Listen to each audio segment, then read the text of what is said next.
So good afternoon, or if you are watching this online, good evening, good morning, wherever you are in the world. My name is Alister Chapman, and in the next 30 minutes, we're going to have a little whistle-stop tour on HDR. We're going to look at what HDR is, what do you need to know to be able to shoot HDR, and what are the pitfalls that you might encounter in doing that. Now, I shoot all kinds of things. I'm a DOP cinematographer with many, many years of experience, and I've done everything from documentaries for National Geographic, Discovery. I've shot in deserts, in the Arctic, drama, children's TV, motorsports, all kinds of things. But now a lot of that is being done in HDR, high dynamic range. Now, what's all the fuss about? What is HDR, first of all? So HDR is very different from the way we've traditionally viewed images. It's mainly about how we view the image. So with a traditional standard dynamic range production, you have your lovely video camera, and for a long time now, video cameras have been able to capture large dynamic ranges. Cameras that can capture 8, 9, 10, even 14 stops have been around for a few years. But with a traditional workflow, everything is limited by two things, and one is the delivery medium, how we broadcast it, how we transfer that material to the TV, and the display technology. So in a traditional workflow right now, standard dynamic range, we capture a very big dynamic range, but then we have to squeeze it into a small file, typically an 8-bit video file, and then that's shown on a TV or a monitor that can only show part of the range that you've captured. And as a result, typically you end up with blown out highlights, problems with your highlights. Perhaps your shadows aren't as nice, aren't as detailed as you'd like them to be. But there have been some developments in monitor technology and display technology in recent years that have changed all of that. So now we have a couple of options. One is to capture a big dynamic range, use a traditional workflow, 8-bit, 10-bit, codec and everything else, and then re-expand it onto an HDR display, or a direct straight-through workflow where we use a good high-quality codec, 10-bit, so HEVC codec. This is the new H.265 codec that is now built into the majority of new TVs, is 10-bit. So we can take that signal, we can pass it from the camera, much higher quality, and basically we are getting to the point where if you're shooting a scene with a big dynamic range, we can show that scene the way it actually is. We no longer have to compress the highlights. We no longer have to squeeze the image to make it fit on the display. So we can see things the way they actually are. Now, HDR, and this is really important, is not just about the contrast, the brightness, the dynamic range. It is also about the color range. Now, one of the things that we've got now as well with these newer displays, these more modern displays, is the ability to actually display a much wider range of colors. So that's not just deeper reds, but actually some colors that an SDR TV can't actually display. For example, the color brown is actually very difficult for some TVs to replicate. So this diagram on the right-hand side represents our current color and dynamic range volume that we currently work to. So your average standard dynamic range display can show this square. At the bottom is black, at the top is bright, and then we have our red, green, and blue colors. And with 2020 and HDR, we're talking now of being able to show this gigantic color volume. It's much more color, much more dynamic range. So this is a slide actually prepared for me by Sony, so they've helped me out here. So as Sony would say, it's actually being able to show brighter highlights, deeper blacks, and richer colors. Now that's one example, but obviously this screen here is standard dynamic range. Here's another example of what we're talking about. Now, something that's important to understand about HDR, and this is something a lot of people get wrong, is that white is white. If I look around this room now and I can see all sorts of people wearing white shirts, I can see various booths with white walls, it's always white. HDR, going to have a bigger dynamic range, is not going to make the white any different to what it is now. It's still going to be white. But what is going to change is highlights. And again, looking around this room and around the hall right now, there's lots of lights. There's lights up here, there's lights on various booths. And traditionally, that's been something very, very difficult for us to show or capture or replicate. But HDR will allow us to do this. So taking this shot here, this is something I shoot a lot of. This is lightning. We all know how bright lightning is. If anybody's seen a big, bright bolt of lightning, you close your eyes afterwards and you can still see that bolt of lightning burnt into your eyes. It's that bright. But when we see lightning on a standard dynamic range TV, what do we see? Well, we see, obviously, you've got the clouds, you've got the shadows on the grass and things like that, and you see this white line down the TV, because a current standard dynamic range TV can only show around about 200 to 300 nits. That's a brightness level. So our bolt of lightning isn't that much brighter than a piece of paper when we show it on a TV, because that's a limitation of the display. But with HDR, and this is just an example, this is just an impression of what that difference is, the TV, the monitor, can show that lightning significantly brighter than white. It can show that highlight correctly. So suddenly it comes to life. Suddenly the lightning looks like a real bolt of lightning as opposed to a white line that's been scribbled down the screen. So moving on. HDR is here and it's now. This isn't something that's going to come in the future. Sorry about that. The delights of trade shows, we always have these kinds of problems at trade shows. There is so much radio stuff going on in here with Wi-Fi's and telephones and radio mics and everything else that it all interferes with everything else. Anyway, so HDR is happening right now. Netflix insists that everything that they produce now has to be 4K and has to be ready to be produced as HDR. So if you want to do anything like that, and of course Netflix are the guys with the money. These are the people that have the money for productions. But it's not just for TV. It's not just for the Netflixes and Amazons of the world. It's also for people doing corporate videos and things like that. I've done productions for corporate clients where we've done it in HDR because the product looks so much better in HDR. And a really good example would be something like a video for a car manufacturer where you get those glints off the chrome and the bright work of the car. It's going to look significantly nicer in HDR. Now, again, we like all these terms in this industry, EOTF and OETF. So it's an electro-optical transfer function and an optoelectrical transfer function. Who can remember all of that stuff? I can't. I need a slide to help me out. Gamma curves. In other words, this is a fancy name for gamma curves. It's the input and output curves that defines the dynamic range that you're going to capture and defines the dynamic range that you can show. And we have two principal standards within HDR. HDR is actually a bit of a mess right now. There's lots of different standards, lots of emerging standards. It's all a bit confused. It's all only just starting to come together. But those two standards are 2084, ST2084, and hybrid log gamma. And I'm going to go into those in a little bit more detail because you do actually, unfortunately, need to know this stuff if you're going to start doing your own HDR productions. There's also a new standard. So who here had heard of Rec 2020? I'm assuming we'd all heard of Rec 2020. Who's heard of Rec 2100? No one. I'm not surprised. It's brand new. So 2020 kind of still exists, but it sort of came and went and's been surpassed by 2100 because 2100 is Rec 2020 with HDR bolted on. So this is a new standard that encompasses our HDR gamma curves and Rec 2020 color. So HDR10. This is probably going to be the main standard or variations of HDR10 that we're going to be producing. It can provide a huge luminance range, a huge brightness range. It's actually based on Dolby's PQ gamma curve. In theory, this can do 10,000 nits.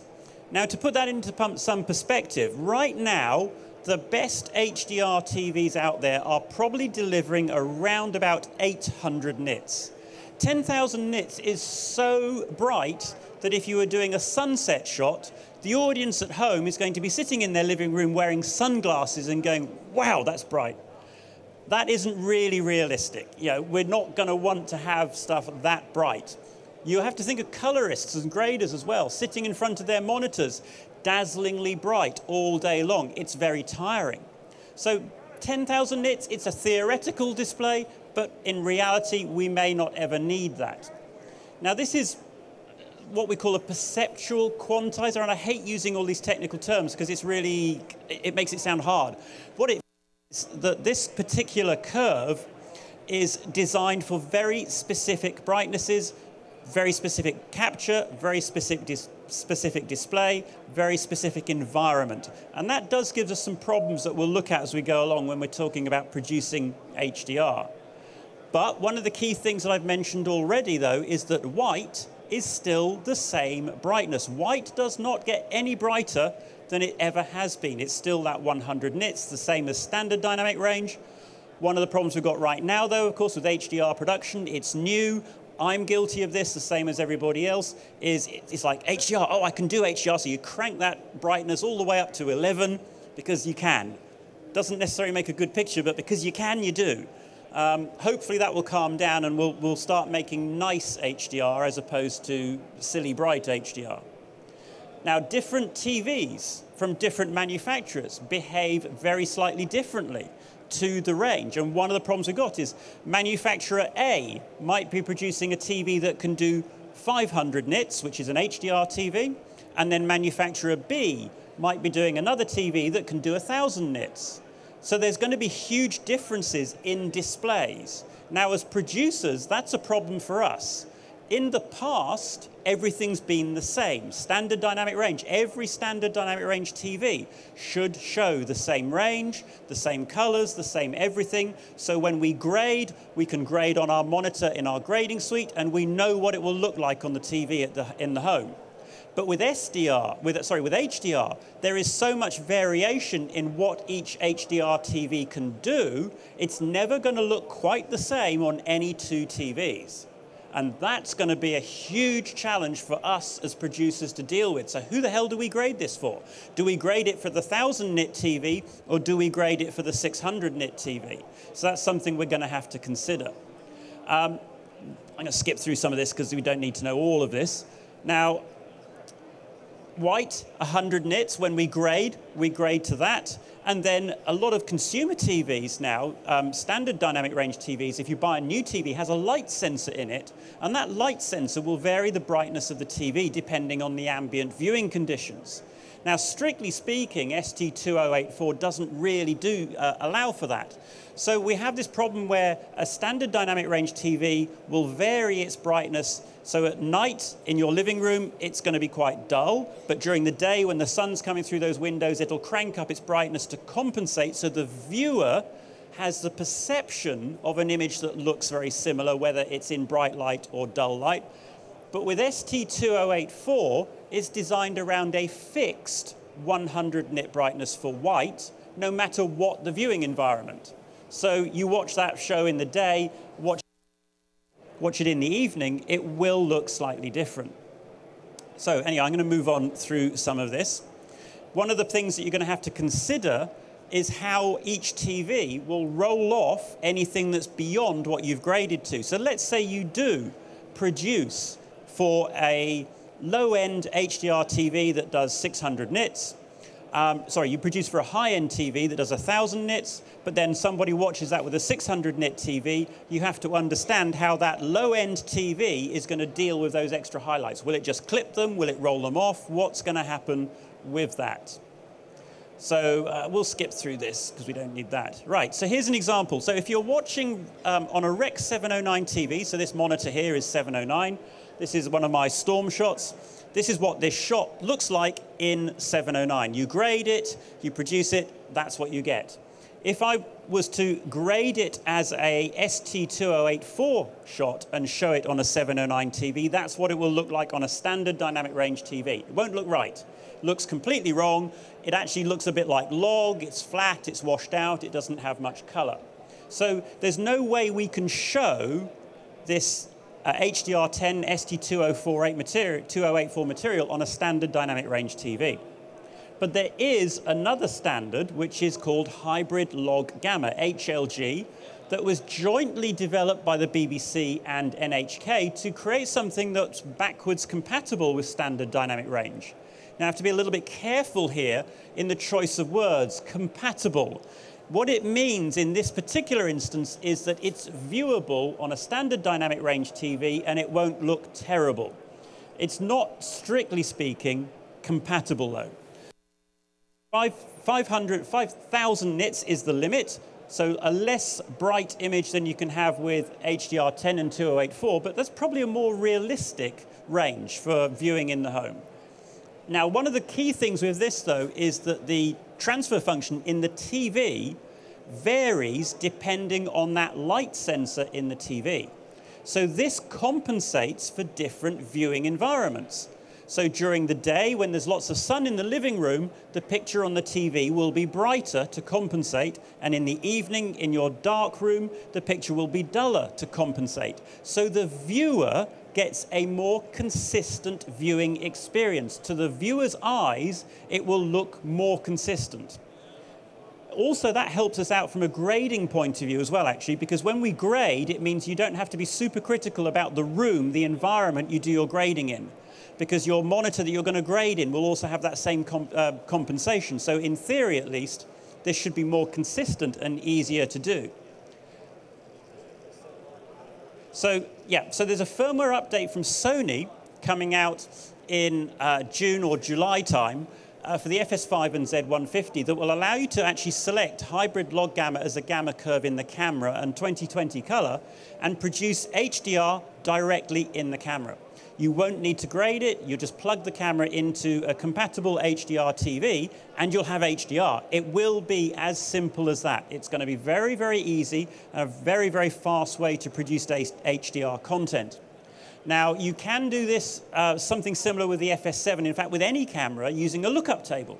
If you have a log camera, FS7, FS5, F5, Arri Alexa even, you could create a lookup table in that camera to convert from its recording standard from log, something like S-Log3, to hybrid log gamma. So there are ways of doing it with other cameras if that camera has lookup table capability as well.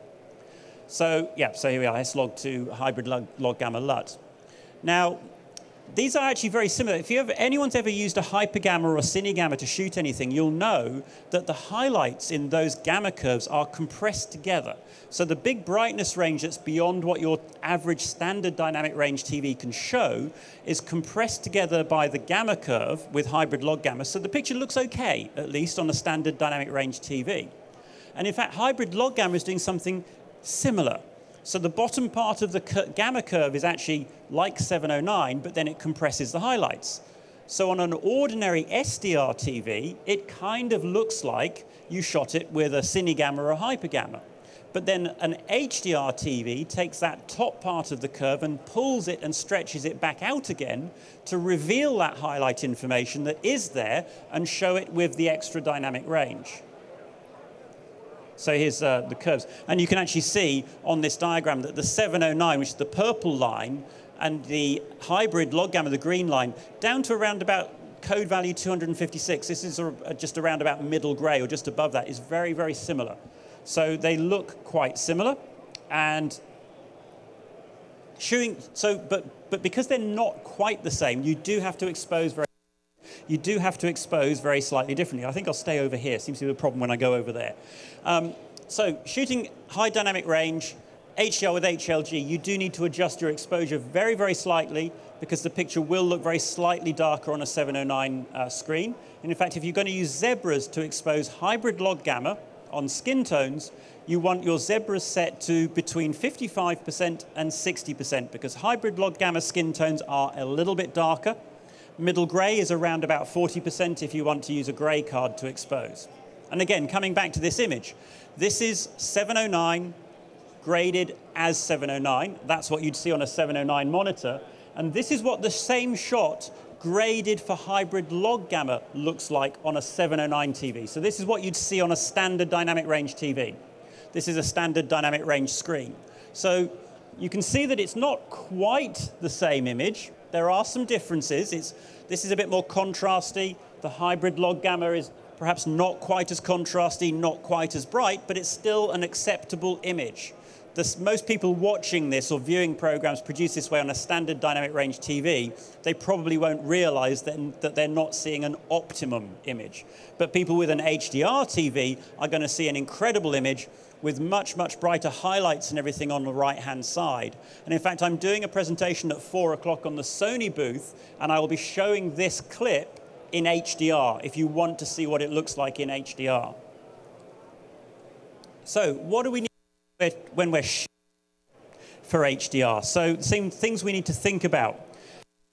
You really need to record with something like log. S-Log3 is ideal. 16-bit RAW, something like that. You need a lot of data. You need to expose really well. HDR is very unforgiving of exposure. You've got to get your exposure right. When we shoot with standard dynamic range, we're capturing a big dynamic range, and then we grade it down to SDR. So we've got a lot of wriggle room because we've captured a much bigger range than we're going to actually use in the end. But with HDR, we're capturing a big range, and we're showing that big range. So you have very little wriggle room to move around with your grade. So you've got to get your exposure just right. But at the same time, though, you don't want to expose brighter, thinking that by exposing brighter, you'll get better highlights. Exposing darker.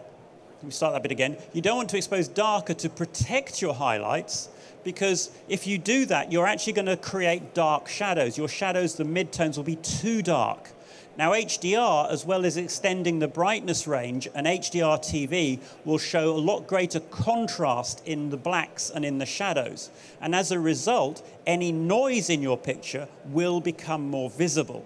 And we've had, you'll see that on any big HDR screen, noise can be a problem. So you've got to expose nice and brightly to make sure that your shadows are not compromised, because the viewer will notice noisy, grainy pictures much more readily than they'll notice a few little highlights that might be clipped here and there.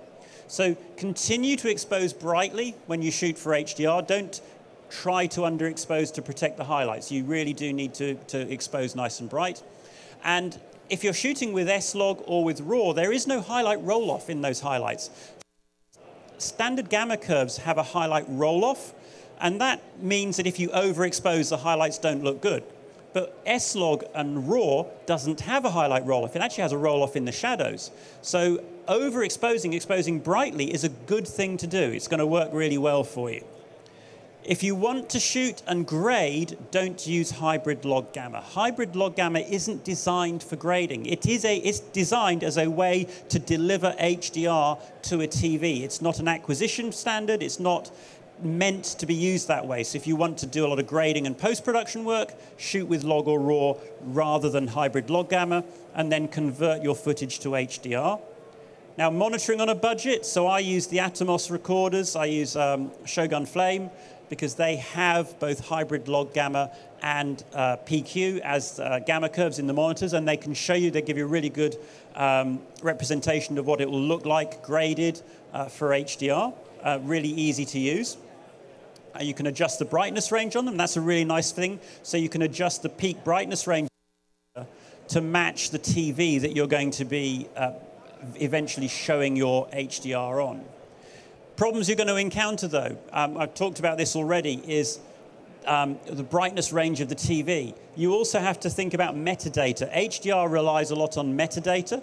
If you put a file on a memory stick to play back in a TV, it has to be H.265, HEVC, and it's got to have the right metadata flags to tell that TV that this is HDR content, so that the TV will go to the correct mode to play it back.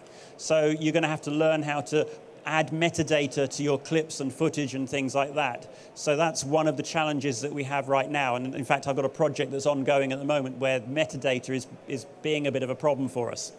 Metadata also has to go over your HDMI. So if you're sending a signal over HDMI to the TV, there should also be flags on that HDMI signal to tell the TV that it is HDR. So you need to find out how to do it.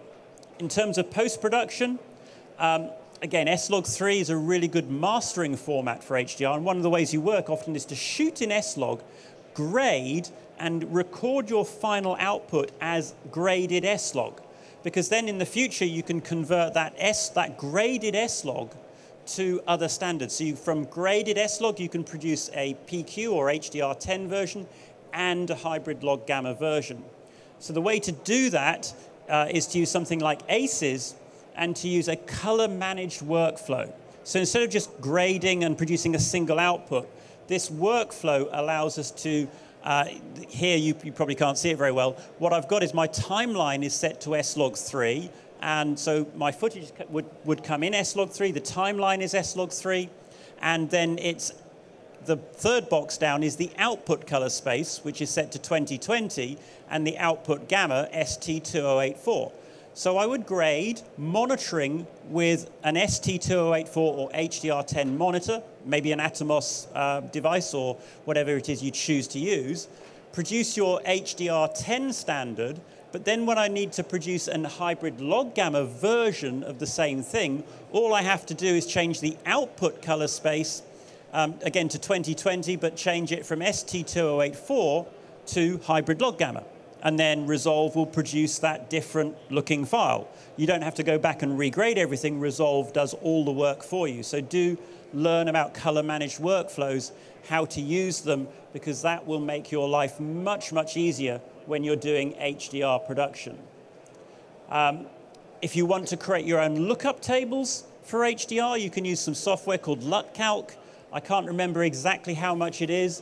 It's really expensive. It's about $10, something like that. But this allows you to create HDR LUTs from S-Log, from 709, from whatever it is that you shoot on, to really very quickly convert your material to HDR, and it creates a really simple workflow. Okay, I've got to mention this because I'm here on behalf of Sony in many respects. X300 Sony monitor, this is the de facto monitor currently in this business for grading HDR, but it's a little on the pricey side for a lot of us.